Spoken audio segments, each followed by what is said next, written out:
திருநல்லம் என்ற கோனேரி ராஜபுரம் நடராஜர் கோயில் திருவிடைமருதூருக்கு அருகில் பாடல் பெற்ற தலமாக உள்ளது. அப்பப்பா, எத்தனை பலன்கள் இந்த தலத்தை தரிசித்தால்! வாருங்கள் பார்ப்போம். செம்பியன்மாதேவியால் கட்டப்பட்ட கோவில். தேவகுரு பிரகஸ்பதியினால் பிரதிஷ்டை செய்யப்பட்டதால் குருவின் ஆசி உண்டு. பூமாதேவி வணங்கிய சுயம்பு லிங்கம் பூமிநாதன் வீடு மனை பிரச்சனைகளை நீக்குகின்றார். வைத்தியநாத சுவாமியாக இருந்து சகல பிணிகளையும் போக்குகின்றார்.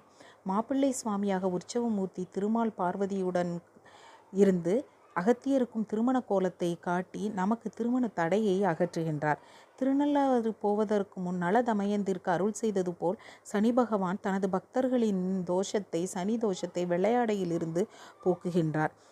திருக்கடையூரிலிருந்து யமதர்மன் தனது பயத்தை நீக்க இங்கு வந்து துர்க்கையை வணங்குவது போல் நமக்கும் பயமும் சத்ரு பயமும் யமபயமும் நீங்குகின்றது. கொடுத்த காலத்திற்குள் நடராஜர் சிலையை செய்து முடிக்க முடியாமல் சிற்பி திணறிக் கொண்டிருக்க அம்மையப்பன் முதியவர்களாக வந்து சிற்பியிடம் குடிக்க நீர் கேட்க இந்த பஞ்சலோக குழம்புதான் உள்ளது என்று அவர் வெறுத்து கூற அதை குடித்த இருவரும் 5 அடி உயர சுயம்பு நடராஜர் சிலையாகவும் சிவகாமி சிலையாகவும் மாறிவிட்டார்கள்.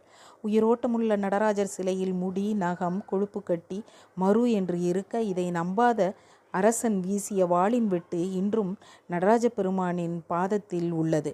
5 அடி உயரத்தில் சுயம்பு நடராஜர் சிலை மிக